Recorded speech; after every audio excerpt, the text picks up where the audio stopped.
Hi guys, Jeddah നമീനാണ്. ഞാൻ ഒരു കാര്യം പറയാം. എൻ്റെ കൂട്ടുകാരോട് പറഞ്ഞൊരു കാര്യം എന്താണെന്ന് വെച്ചാൽ, അവൻ പുറത്ത് പോയി കുറച്ച് സാധനങ്ങളൊക്കെ ആയി തിരിച്ച് റൂമിലേക്ക് വരുമ്പോൾ അവൻ്റെ റൂമിൻ്റെ ഫ്രണ്ടിൽ ഒരു സ്ത്രീ നിൽക്കുന്നതാണ്, ഒരു പെണ്ണ്, അറബിയാണ്. അപ്പോൾ അവൻ റൂം തുറക്കാൻ വേണ്ടി നോക്കുമ്പോൾ ഈ പെണ്ണ് വന്നിട്ട് പറഞ്ഞു എന്നെ ഉള്ളിൽ കയറ്റണം എന്ന് പറഞ്ഞു. അപ്പോൾ അവൻ പറഞ്ഞു ഇല്ല പറ്റൂല എന്ന് പറഞ്ഞു. അങ്ങനെ പെണ്ണ് കുറേ നേരം പറഞ്ഞതാണ്, നിങ്ങൾ കയറ്റി 2 മിനിറ്റ് ഒന്ന് കയറ്റിയാൽ മതി, ഞാൻ കുറച്ചായി ഇരുന്നിട്ട് പൊക്കോളാം, അവൾക്ക് അവളെ ടാക്സി വരെ ഒന്ന് കയറ്റിരുത്തിയാൽ മതി എന്നൊക്കെ പറഞ്ഞിട്ട് കുറേ അങ്ങനെയൊക്കെ പറയുന്നുണ്ട്. അവനക്ക് ആ സ്ത്രീക്ക് ഇവൻ്റെ റൂമിനുള്ളിൽ കയറണം. പക്ഷെ ഇവൻ പറ്റൂല എന്ന് പറഞ്ഞു. പറ്റൂല എന്ന് പറയാൻ വേറെ കാരണമുണ്ട്. കാരണം ഇവനക്ക് അറിയാം എന്താണ് ഇതിൻ്റെ ബാക്കിൽ നടക്കാൻ പോകുന്നത് വെച്ചാൽ. അപ്പോൾ എന്താ ഇതിൻ്റെ ബാക്കിൽ നടക്കാൻ പോകുന്നത് വെച്ചാൽ, ഈ പെണ്ണ് നമ്മുടെ റൂമിൻ്റെ ഉള്ളിൽ കയറും.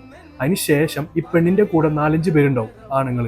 അവർ നേരെ വരും, നമ്മുടെ റൂം തുറക്കാൻ പറയും. നമ്മ തുറന്നില്ലെങ്കിൽ ആ പെണ്ണ് പോയി തുറക്കും. നേരെ വീഡിയോ ആയിട്ടായിരിക്കും അവർ വരാം, വീഡിയോ എടുത്തിട്ടായിരിക്കും അവർ വരാം. എന്നിട്ട് ഒന്നല്ലെങ്കിൽ വീഡിയോ പോലീസിന് അല്ലെങ്കിൽ പുറത്ത് സോഷ്യൽ മീഡിയ ഇടുന്നു പറയും.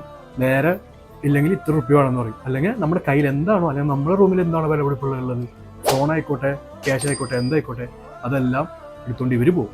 അത് ഇവനക്കറിയാം. കാരണം ആ ഒരു ഭാഗത്ത് അങ്ങനെ നടക്കുന്നുണ്ട്. ആ ഒരു ഭാഗം എന്ന് വെച്ചാൽ നമ്മുടെ ജിദ്ദയിൽ തന്നെ പല ഭാഗത്തും ഈ സംഭവം ഇപ്പോൾ നടക്കുന്നുണ്ട്. അപ്പോൾ എല്ലാവരും സൂക്ഷിക്കാം. ആണായാലും പെണ്ണായാലും നമുക്ക് പരിചയമില്ലെങ്കിൽ ഒരാളെ അടുപ്പിക്കണ്ട.